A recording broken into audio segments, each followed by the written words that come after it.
So this talk is supposed to be called Air Gardens, but the title derives from a particular project that we did in LAX entitled Air Garden. And how do I, we're not flipping, okay. Oh, down, okay.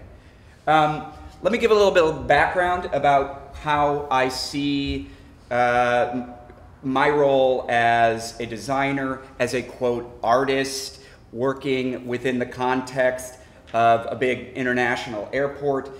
I think that this morning some of the conversation problematized the notion that an airport can support a commons. Yes, it's a commons. It's not the public square. Those types of metaphors maybe need to be rethought as we kind of move into the 21st century version of what an airport can and will be. And I think that one of the things that defines an airport for me, and when I was challenged with this public art commission at LAX, Curtis's project, was the abundance of security protocols as well as the regime of commerce that you're competing against as a sort of subjective voice. So I see the role of the artist and the kind of public artist in the airport as being the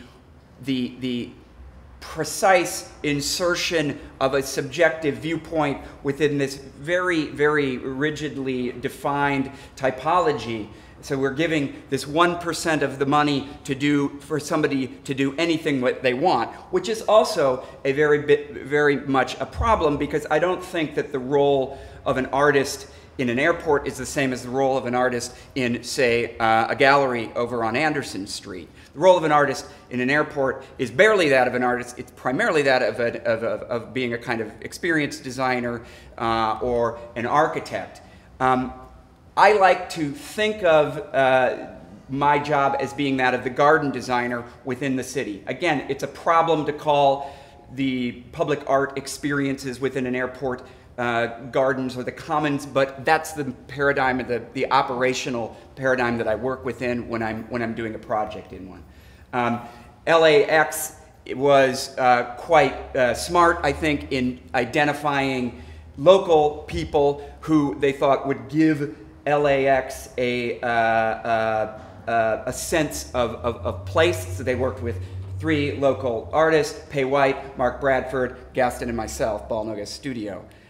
So, you know, we're given like this tiny little zone within this gigantic new airport in which we can insert our garden. A lot of these times, a lot of these projects, this is Mark Bradford's, are operating within the interstitial spaces between different security regimes. So here we're almost ready to pass through the first security threshold, and this is Mark Bradford's piece, which kind of makes you think about the city within on the other side.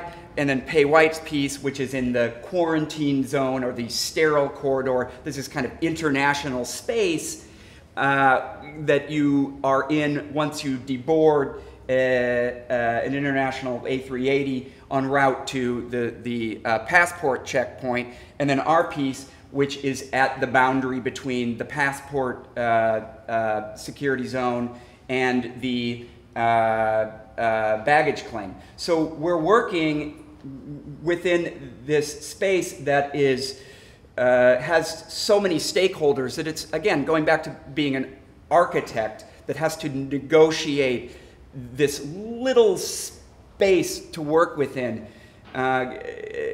in contrast to the interests, or trying to work within the interests of the CBP, the Homeland Security, the local cops, the airport authority, Fentress architects, John C. Martin engineers, etc., etc., etc.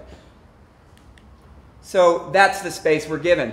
I call it, it's a garden. This project I called Air Garden because it was really the only space where we could find to put something that was made by with a sort of single viewpoint.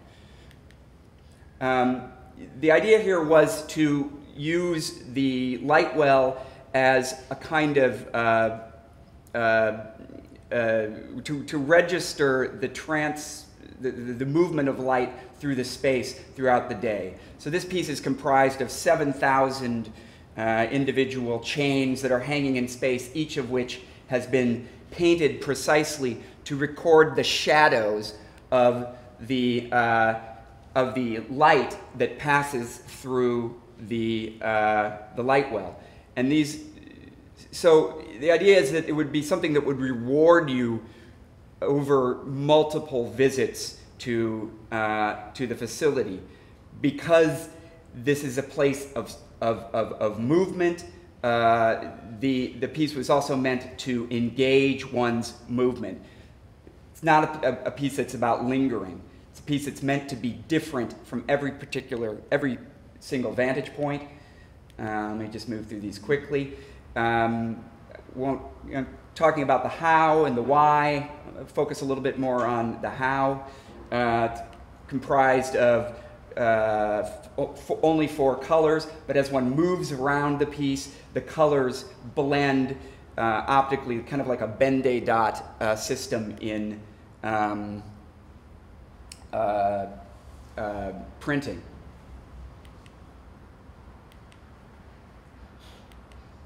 So this is, you see that you get an experience of it from this level, which is one that is not available to somebody in the event that they're arriving. This is what you would see from the 3rd floor if you were going into the terminal en route after the first security checkpoint. That's a very different experience of it than, say, from here, from below. So it's possible that somebody could see this piece totally different, read it completely differently depending upon where they were coming from, whether they were coming or going. The technology, we can talk about the how a little bit. Technology we use, we develop ourselves. I think that material research and material exploration is the basis on which we make design decisions. So we see our work as being sort of materially innovative or materially different and inserted within a building that's constructed using more or less similar methods that you would see in a downtown skyscraper or in another airport. It has a kind of, it differentiates itself dramatically. The piece was made, I wish we didn't have these lights. The piece was made with about 120,000 individual segments of chain. Each of the pieces of chain is precisely located in a process that's a little bit like the ECAT form of textile making, where the individual yarns within a textile are dyed at discrete locations and then reinserted into the loom to yield a pattern or an image. That's a 1,000-year-old technology. What we're doing is using a custom-designed computational system and output mechanism that enables us to guide the movements of people's hands so that they can precisely connect 120,000 individual pieces of individual length correctly and only make maybe 10 errors in 120,000 movements. Oops, going the wrong direction. Deployment strategies become incredibly challenging when working within an airport. In LAX, we had our timeline continually shrunk down. There's a lot of pressure on the part of the artist or the designer to install with do as little work on site. So we developed a deployment system that was a little bit like unfurling a giant curtain.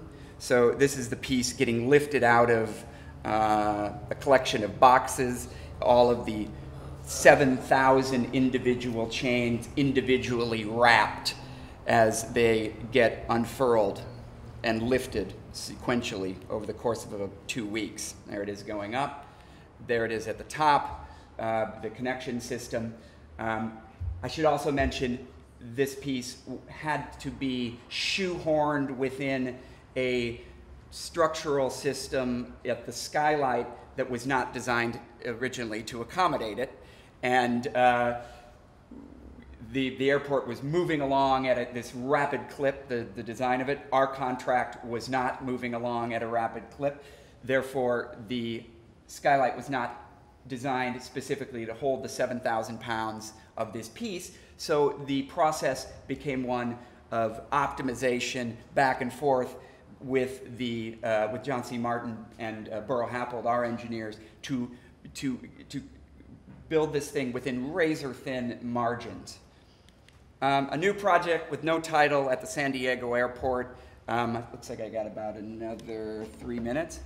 At a new parking structure. We're working within those 3 light wells within the parking structure. This is outside of security. This is, in kind of the perimeter of the airport, and the apron around the airport. But our idea was to build something which would kind of challenge the geometric rigidity and order and heaviness of this parking structure by inserting a system of these branching structures within the light well. There's also a landscape that's being done on the ground floor. We'd been kind of exploring this kind of geometry, and we started thinking about materially what would it mean to make that? What would be kind of an honest way of making something that branches? And our first thought was, or not, maybe not our first thought, but one of our thoughts was, why don't we work with this kind of bundled reed idea? A lot of these, as you can see, a lot of our material processes and the kind of craft that we employ is not state-of-the-art. It's thousands of years old. However, it requires kind of state-of-the-art technology applied to it so that it can give it relevance within our work. Several iterations of this, studying how this thing would change as one moved from one end of the light well to the other. So changing the densities, mocking up the project. This is where the material part comes in. So this is a mock-up on a jig. The mock-up is constructed of individual rods, fiberglass that are laminated together. We've been working with Bill Chrysler, kind of helping us to understand this material and get it through a rigorous testing process with the city.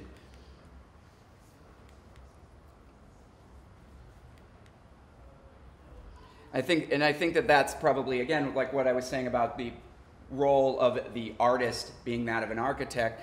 It's not often that artists have to fire test their wares to meet NFPA approval. $20,000 test, and done in San Antonio, which we actually did get it through.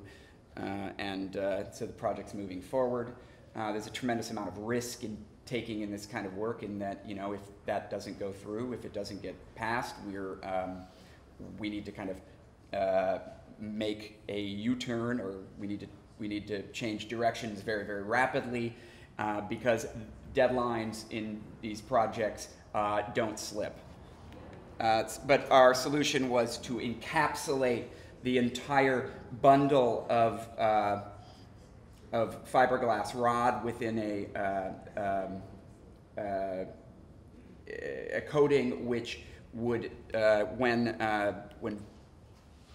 when it encounters fire, would intumesce and create this kind of charred protective layer. I got that idea from, with a little help from Bill, which severely limits the kind of coloration that you can do on a project. So we're in the process of sort of exploring what that could mean right now. Also, we're in the process of refining the structural design. When there's not a rule book or a set of tables that governs the